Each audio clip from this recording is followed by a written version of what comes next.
Today we're going to talk about Dale Earnhardt's time capsule, the Deerhead Shop. Let's talk about it.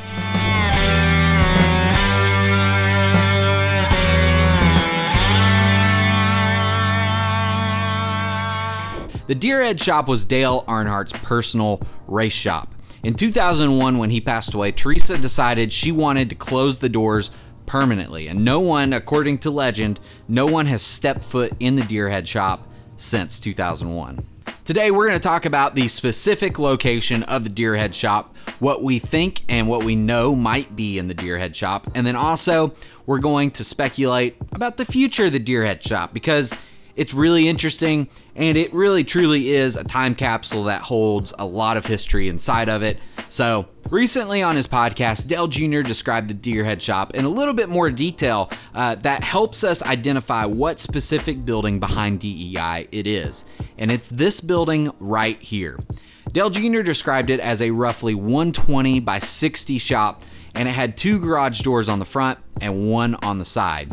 Now, you really can't see the Deerhead Shop too well from the road. In fact, if you're in a car, you probably can't really see it at all. But from Google Street View, from some very specific angles, we can see a corner of the shop, and you can see the garage door on the side of it.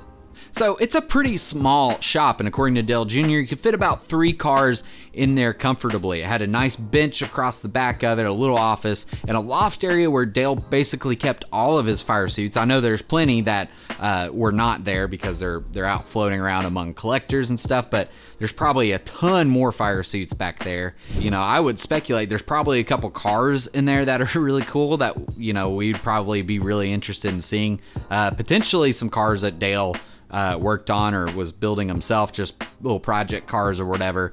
Who knows? I mean, we really don't know.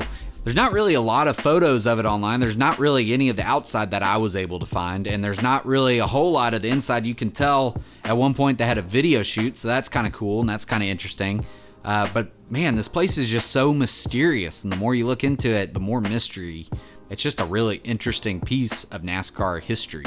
And when you really start to think about it, it starts to make more sense about why Teresa would want to lock the doors to this shop and not let anybody inside. First off, it's probably emotionally very painful to go through everything in there and have to like sort it out and figure out something to do with it. It's going to be hard. It's, you know, Teresa makes enough money though. She could have someone do it for her, but who are you going to trust, you know?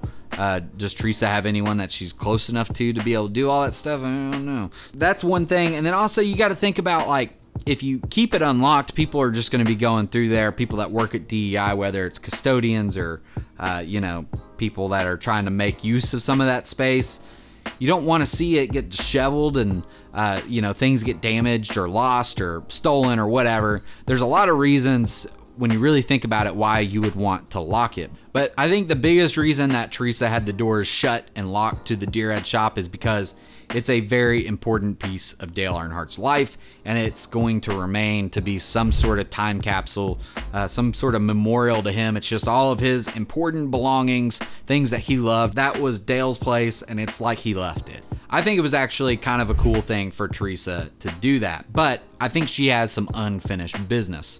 What's the future of the Deerhead Shop? Well, one, I would like to see someone make sure the building isn't going to freaking collapse on itself, because you got to maintain buildings. You can't just lock the doors to a building and not do any maintenance on it ever. Like, so one, I do want to see a maintenance person go in there, make sure all the items inside are safe and locked up and secured and good, you know. One, that's a good thing. I don't think we need to be going through there with like video cameras. We don't need to be going through there with reporters or anything like that. No one needs to go through and tell us what's in it. As much as I would love to know what's inside of it, and I would probably give a finger right now to go walk through that shop tomorrow, given the opportunity, I don't know that that's quite the right thing to do. I don't know if that's the best thing to do. But what I think needs to happen is Teresa needs to let Dale, Kelly, and Carrie go through there because they all have personal connections to that place.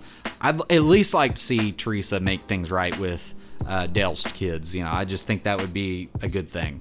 There's not a lot of photos or videos circulating on the internet of the Deerhead Shop, so if you have something that's maybe a little bit more rare or harder to find, shoot me a message on Twitter at Tyler Stooksbury. There's also a link down in the description below. I would love to see those sweet, sweet photos. Send them my way. And if you haven't already, make sure you like this video and leave a comment down below. Those things help me out a lot. And don't forget to subscribe to my channel. But until next time, my name's Tyler. This is Tight and Loose Off, and I'll see you in the next video.